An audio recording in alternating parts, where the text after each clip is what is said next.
Episode 78 of the Desert Sanctuary. Glad you're here and so privileged again to have Dr. Paul Fitzgerald with me in the studio. He's actually going to be here for 2 episodes. So he's real comfortable. He just had his cookies. He's ready to go. Got all his energy. Say hello, Dr. Paul. Hello, Carl, and all those out there in radio land or internet land listening to this. Yeah, I'm super glad that you're here. I wonder sometimes people get tired of me. Of course, the writing I do, I don't know how many people look at it, but I talk a lot about you because we've just been in each other's life for a while and been influenced by what you do.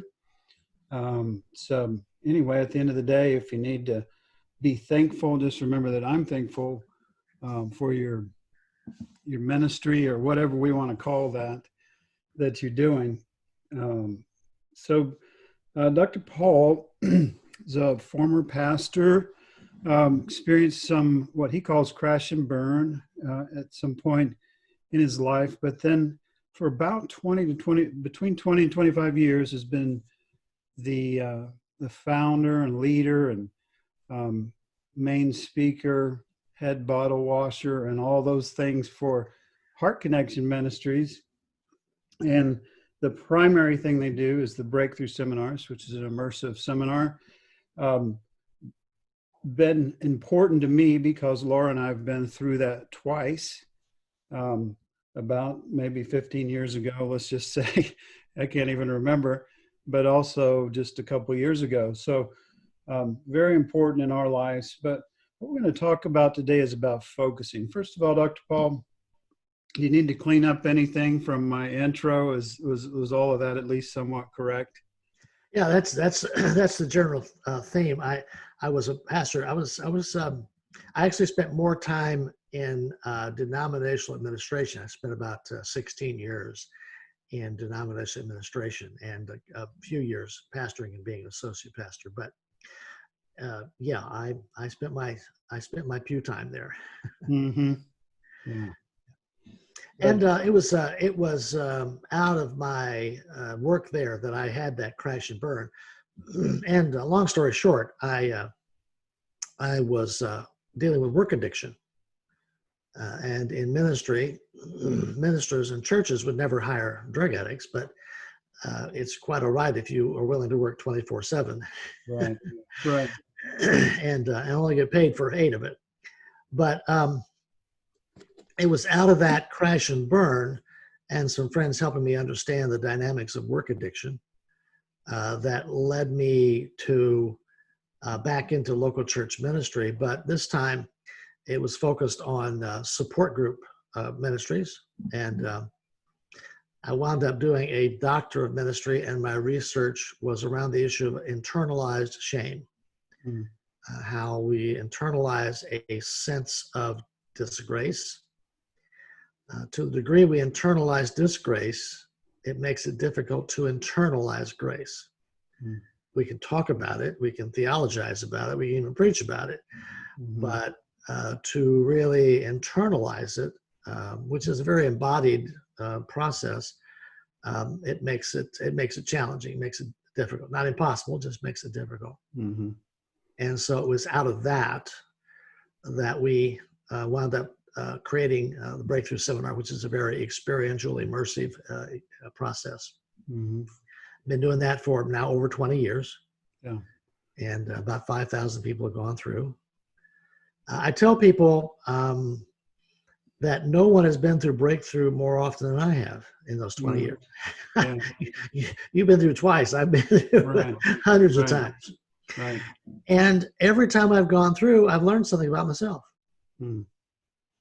And I've always wanted to be as whole as I could be. And a lot of people, very naturally, when they come to Breakthrough, they're kind of expecting it to be a magic fix. Like, if I'm going to do this hard work, I want to do it once. But there are no magic fixes. There are times and processes that we're ready to deal with, and maybe others that we're not quite ready to deal with. And so I've always looked for additional tools to offer people after they've gone through breakthrough, to help them continue to integrate their life and to move toward wholeness, to become aware of whatever internal barrier might be in the way of that. And so this about 3 years ago, probably about 3 years ago, I've sent a number of people, encouraged them to go to the Sojourners program in Atchison at the Benedictine group there. And they, and part of that program, they use a model of focusing called biospiritual focusing. And so I heard about it a little bit, and it got my curiosity up. And about 3 years ago, I started getting serious about focusing. And the last 2 years, I've been taking intensive training, professional training, as to do focusing, to lead people through a focusing process. I found it to be an amazingly healing, awakening, enlightening process for people, for myself and for other people. Yeah. So clarify a term, bio-spiritual focusing. What does that mean? I have been through Sojourners, partially at least, and but help people understand bio-spiritual. What does that mean? Well, there are about 4 different kind of schools of focusing. It all comes from out of the work of a guy named Eugene Gendlin. And Gendlin, I'll come back to biospiritual. Gendlin was quite an academic, but also he was very concerned about how do you really help people. He did a PhD in philosophy, in phenomenology, studying the body process, and felt he didn't know enough about it yet, I guess. So he did a second PhD at the University of Chicago with Carl Rogers. Rogers' approach to therapy was that emphasized creating an empathetic presence with people that would enhance their counseling effect. And Gendlin studied thousands of hours of transcripts, audio transcripts. In the 1960s, it would be audio, not video. And was looking for, with his team, looking for clues as to is there a clue that would say this is going to be a great outcome and this would be an average? So they looked at the style of counseling, looked at the personality types, they looked at the approach that people had, the issues involved. They did pre-test, did post-test. And they found one thing that would predict an absolutely great outcome for the counselee. And that was if in the first 2 sessions, the person being counseled had a hard time putting into words what they were experiencing in their body. It'd be fantastic. If they had words for it, it'd be average at best. Now, for most people, and what certainly was for me, that was very counterintuitive. And we think if we can be more specific, then we can get to healing faster. Right. And what he discovered there was a concept of an internal awareness that our bodies are intelligent. Our bodies, every cell in our body is intelligent. Every cell knows what's next healthy.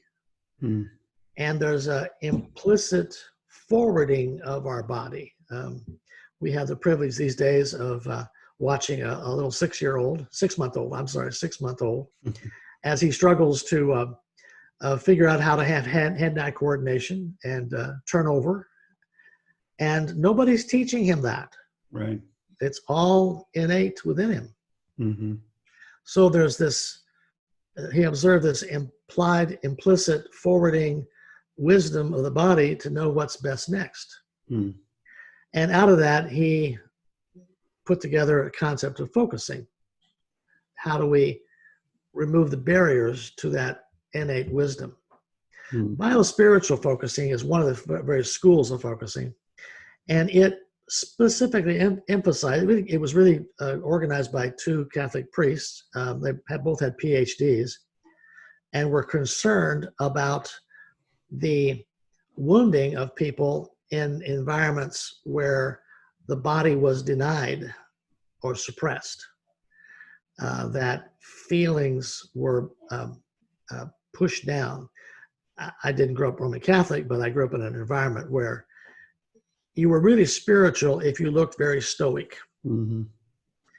If you're really stoic, you were really super saint. So nothing bothered you. Right. If you hit your thumb with a hammer, you just say, well, bless God, and not other words that somebody else might have said. Yeah. But it really taught us to deny our body's emotions and suppress them, which then just creates the shadows. Right. And they come out, we project them onto other people. Right. So they created this process of biospiritual focusing that takes the strategies of focusing, but does it in a context of a very progressive Christian theology. That, in my experience, frankly now, any spirituality that doesn't involve my body, it's not an embodied experience, it probably isn't very healthy. In fact, I challenge people to identify a time when they had a spiritual experience, however they define that, whether it's church or whether it's the ocean or mountains or wherever, that wasn't an embodied experience. Yeah. And I've never met anybody yet that said, no, it was just a mental thing. No, it was I felt it in my body. Yeah. And a very affirming experience. Right. And yet in Western theology, we spend a lot of time in our head thinking about God, trying to be logical about God, but denying the awareness of what's coming up in our bodies. Yeah. Some of that spiritual training to deny the body, it's just a tent. It's just right. This, we've kind of been trained in a lot of our backgrounds to, spiritual doesn't have anything to do even with experience, right? Much less, the sinful kind of worthless body that just totes our spirit around. That's kind of what we've been taught, right? Yeah, the Western theology that I was exposed to, and broader than just my exposure, but it was very influenced by Platonism and Neoplatonism, Plato's ideal of the body's labeled as bad and evil. It's material. The spirit is good, and so when we die, we leave the body behind, and whatever we have after that is all spiritual. So the earth is bad. The earth's going to be burned up and destroyed. So why take care of it? So it's a whole interesting philosophy. The interesting thing is a lot of that is attributed to the influence of Augustine, and certainly he had some interesting ideas. At the same time, there's a point in his journey where he says, I have searched for God everywhere outside myself, not realizing that he was within and I was not there. Yeah. So even in the context of some of the other theology, it was an embodied experience that he knew. It was a knowing. In the New Testament, particularly John, there's a lot of words around the word knowing something. You'll know you're free. You'll know. All those words are rooted in the Greek. There's usually gnosko, which is not an intellectual knowing. That's not a concept knowing. It's an embodied experience. Paul, over and over and over, Paul uses this phrase, in Christ. Well, when you think about that's a very embodied metaphor. And Christ in you. Yeah. That's pretty embodied. Right. And then Paul uses the body as a metaphor for the interrelatedness of the church. the Mhm. body of Christ, so Right. that one part can't say to the other, we don't need you. Right. Today he might use membranes today and say each membrane is connected. Well, but it's a very embodied experience. John uses the metaphor of vine and the branch, and Mhm. uses the idea of abiding. Abide in me, and I abide in you. Right. That's a very embodied presence. Hmm. And then Jesus is quoted in John as saying, "The Father is in me, and I'm in the Father, and we're in you." Mm. And yet, I find most of us have a concept of God as God out there, Right. disconnected with any inner awareness. Mm. And I think that's to our detriment. Yeah. So in the cloud of unknowing, and you in breakthrough, um, it seemed like to me, at least this is me sitting in breakthrough, thinking about the only thing Dr. Paul keeps telling me is get out of my head, and that's, I know that's not all you said, right? But that I think you had to keep reminding me to get out of my head. The cloud of unknowing says we can't think our way to God, right? God is love. We feel, we experience, and so on. But that's kind of tough for us sometimes. Maybe sometimes because of something we talk about often is spiritual bypassing. Yeah, yeah, So it's really maybe not even making something spiritual or trying to experience it in that spiritual world, but it's just bypassing all of that because we don't understand. yeah. Emotional bypassing is the way we avoid being present with the emotions that we're feeling inside. Mm. We may be afraid or anxious and start something and quit it, or we may feel like somebody else is going to get the uh, esteem that we want to keep, and so we kind of sabotage them. We have all kinds of ways to do that. Mm-hmm. I'm not really aware of the underlying emotion or anxiety. Logically, afterwards, I can think about it. But at the time, I really don't want to feel that. Mm-hmm. And so I use that action, a behavior, to bypass what's going on inside. Mm-hmm. But in bypassing it, I'm reacting, I'm not responding. And something really has taken me over, because rarely is that ever my best self. Yeah. Rarely ever my best self. And so focusing is about how do I have an inner relationship with those parts of me that are communicating through emotions to me. Mm. If our body is intelligent, it's sending signals to us. Like when we have an upset stomach, it's telling us something. Mm-hmm. When we have high blood pressure, it's telling us something. Yeah. And if we don't pay attention to it, it will yell louder. Mm-hmm. And eventually it will show up as physical symptoms, Mm. because our body has innate wisdom. Mm.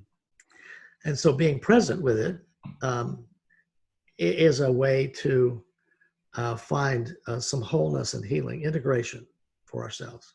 Yeah. Being absent from the body can be a wonderful thing. If we die, we're going to be absent from the body, what the scripture says. Mm-hmm. But by being absent now, we can be like heads walking around without really being in touch with our body, which I was for a long time. Yeah. So clarify that a little bit. Emotions, feeling, and body. Those all work together. How exactly does all that work? I mean, now I'm back in my head, of course, but Yeah. And that's an interesting question. It's an important question. Let me start back with the premise that our bodies have intelligence. mm-hmm.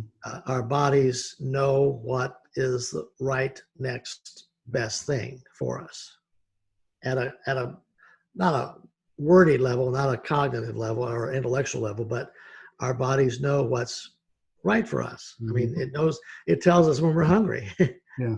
and it has a process going on to eliminate what we've eaten. And That's there to protect us, right? yeah, right. It's More there. root part of our brain and stuff, right? We are 100% process. We call ourselves a body, and we see this body, we see this physical limitation, my skin, but we are a process at breathing. We're a process, our blood pumping through our heart. The oxygenation of our blood is a process.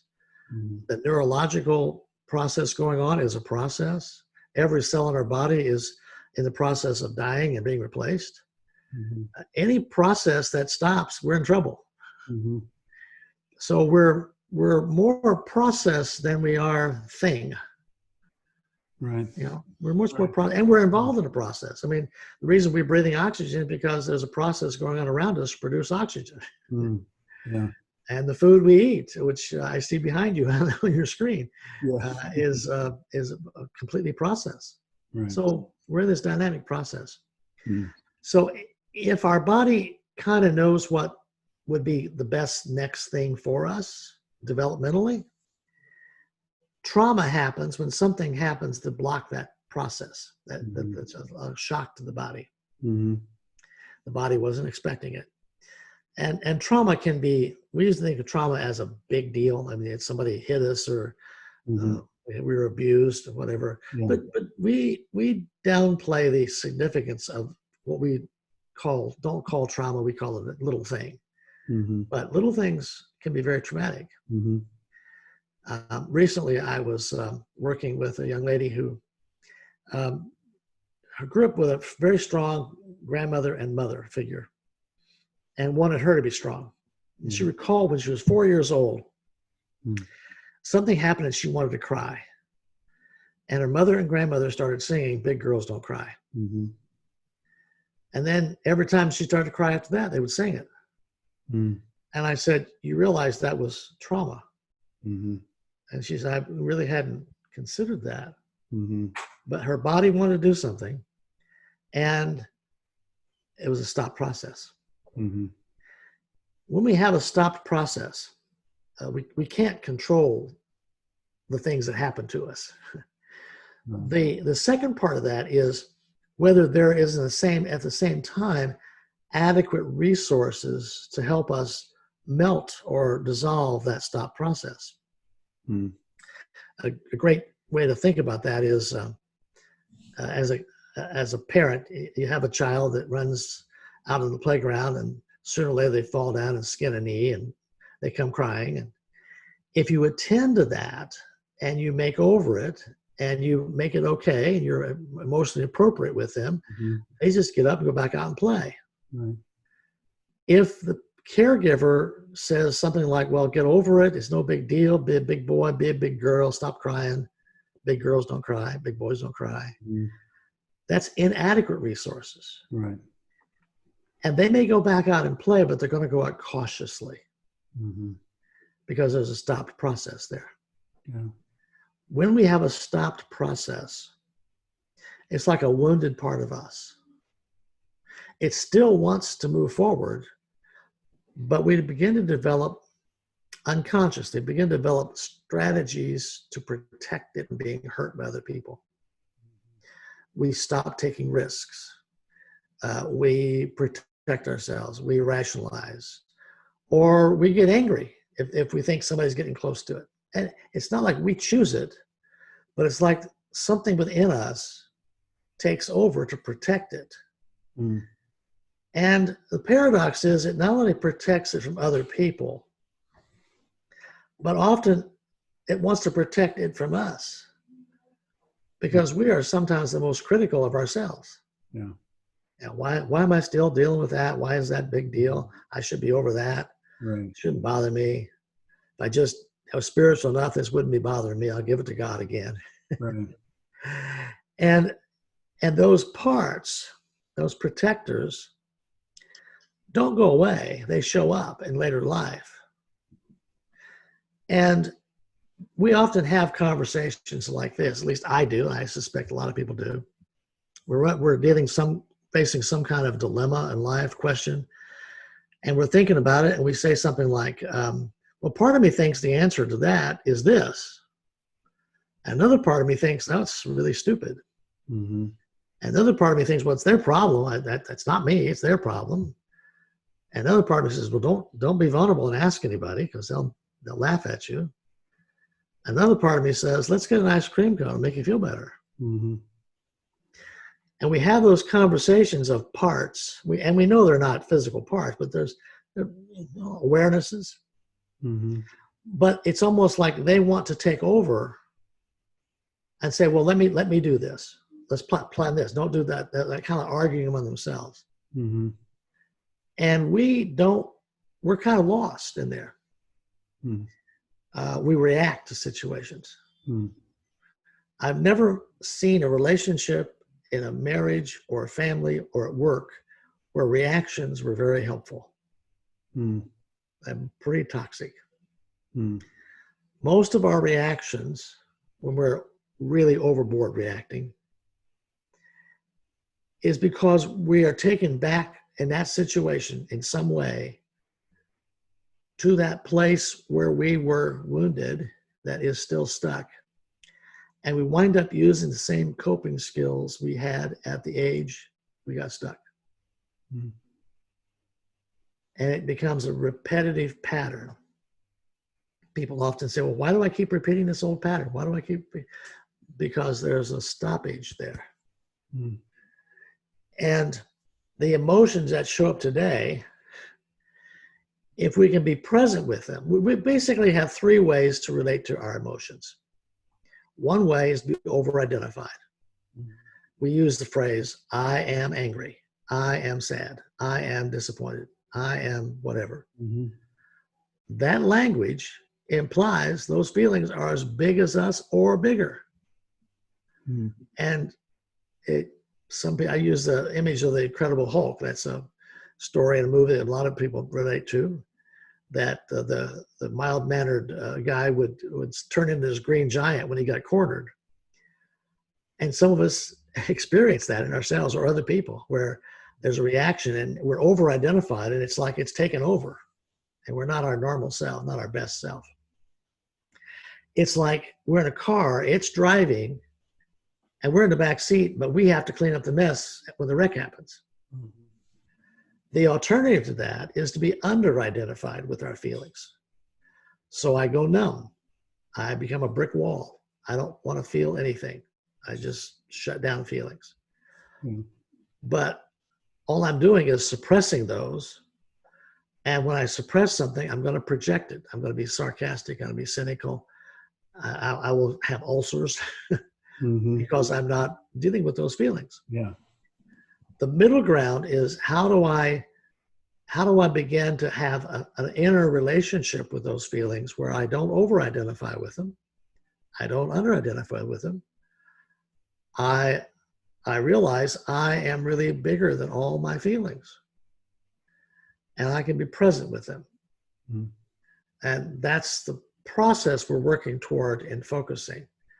How do I become aware of what's going on inside in a way that I can be with it and wonder what it's trying to tell me about me? Yeah. So before you go there, a lot of people preach strategies. I guess I'm thinking sort of coaching, and sometimes we say, this will help you. And a lot of people employ those strategies, then they go backwards. Yeah. Right. Yeah. But here's what I can tell you I've experienced in focusing from several different schools of thought or whatever, is that once I was able to set with that part of me, then I didn't go backwards anymore. That it didn't fix all my problems. It didn't solve all the problems of the world. Right. But it repaired that place, that part of me that was wounded, and I was able to move forward. Now, then, I had not been in spiritual direction for almost a year. and then you and I visited the other day, and there was a brand new discovery, right, Yeah. of a wound. But then I felt like more than with anything else in my life that I was able to then move forward again. Yeah. And that's terribly exciting to me. I know that you or I, either one, don't get real excitable, but it's terribly exciting to me to see um, a way of doing something that's tremendously effective. Yeah. In some ways, it can feel, because we're so focused on logic and trying to figure it out and fix it, um, it can feel mystical, Mm-hmm. in the sense of being with a feeling and engaging in an awareness with it at some level. My experience is that when we can be with some of those, what we call negative emotions, Mm-hmm. and be with them, they quiet down because they have our attention. Mm-hmm. If we can have a respectful, self-compassionate relationship with them. Mm-hmm. I use that. It's a terrible illustration, but um, if you beat a dog with a stick, it may run and hide from you, but when you turn around, it's going to come out and bite you. Yeah. When we beat our emotions, they may hide, but they're going to come back and bite us. Yeah. It's disrespectful of our own body to judge our emotions Mm-hmm. and to try to get rid of them. Yeah. I mean, in a real sense, Carl, there are no good emotions and bad emotions. I mean, neurologically, the electrons going through our nervous system, stimulating those feelings, they're not good or bad. Mm. The stories we attach to them make them feel good or bad. Yeah. But From a brain. all of our feelings are for us. Mm-hmm. Every feeling we have is for us. From a brain function, they're probably just trying to initiate something that would protect us. And this may be way off base, but what I was thinking about while you were talking was Monk, the TV show Monk. Mm-hmm. And they always, whether it was when the one assistant had Benji, the child, and Natalie has a different daughter, but they were always trying to get Monk to talk to them. and he would go, I don't want to talk to them. And they'd go, please talk to him, about have the sex talk, or Yeah. And he would go in and he would act like he was talking to them, but what he was really doing is just saying, you and I, we're kind of in this together. And he would just be with them. Yeah. And he would act like he was talking. Yeah. But he wasn't really, you know what I'm saying? And so in the end, that had a lot more effect, that he just went and sat with those kids, instead of trying to fix them. Yeah. Yeah. There's great power in an empathetic presence. The challenge with being an empathetic presence is that if I'm over-identified with a feeling, then what's present with you is my feeling. Mm-hmm. If I'm over-identified with a fear that Carl's going to judge me, then when I'm with you, I'm not really with you without that. Mm-hmm. And so my empathy is affected by that. Mm-hmm. When I can disidentify with that, not in the sense of denigrating it, not in the sense of condemning it, but in the sense of letting it be there, but not define who I am. Yeah. And suddenly I can be with you in my sense of self rather than over-identified with my feeling, my fear. Mm-hmm. Yeah. So one of the interesting things that happens, Carl, this wounded part of us, this stopped process, innately it wants to dissolve. And it feels like to me, although I don't have any way to prove this, that it looks outside of itself for adequate resources. if I could just have the right grades, if I could just get the teacher's approval, if I could just get my peers' approval, if I could just find a spouse that will be enough for me, if I could have a job that would make me valuable, that unconsciously, it's like, if that happens, then I will melt. But nobody and nothing outside of us can be adequate resources for us until we are in a place we can come, our sense of self can come back there to that wound with self-compassion and empathy for ourselves. Then it can melt and move forward. Yeah. And when it happens, it isn't logical, it isn't linear, it's very spiritual, and it just isn't there. Yeah. It's almost unexpected. It's almost like I know one of the things, we don't want to give away everything because we're going to do the experience tomorrow or in the next session. But when I've been in focusing sessions with people, it's almost like an awakening, or it's it is. It's awakening. And then, you know, we say kind of afterwards, you kind of say in your process, no wonder, right? Yeah. And it's wow. And I've literally seen that on people's faces, just seen them awaken to an awareness of that, whatever you want to call it, that happens during focus. Well, a term that's used sometimes in various schools of psychology is the term integration. To have a stoppage is a disintegration. That piece is not integrated. When that piece can find adequate resources, me being with it, with self-compassion, it can dissolve or it can melt, and it is now integrated in me. And so it's maybe all that's changed is I'm more aware. Yeah. When I'm not over-identified or under-identified with my feelings, when feelings are there, I'm not. It's like I use the image of a father sitting with three kids, little babies on his lap. The three babies can be pushing each other and elbowing each other, but the father is big enough to be there with all of them. When I'm big enough to be with them and present with them, then I'm not over-identified, and I'm awakened to reality. I'm awakened there. Yeah. That's I use the term self in presence. I'm there, and when I'm self in presence, I'm present with presence. You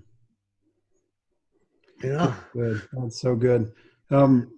Like I said before, I don't know if I have words for it, but I'm tremendously excited about this, because I see it resonating with people, but I also see it being effective. That, you know, we don't like to spin our wheels and continue on in that reactionary mode that we get in, and already I've just seen it be effective for a lot of people, and so I'm excited about it. We know from life experience that information is not transformational. As good as information is, and as important as logic is. So I don't want anybody to hear me say that logic isn't important, because logic has given us a lot of amazing science and technology that we've come to depend on. So it's not that it's bad.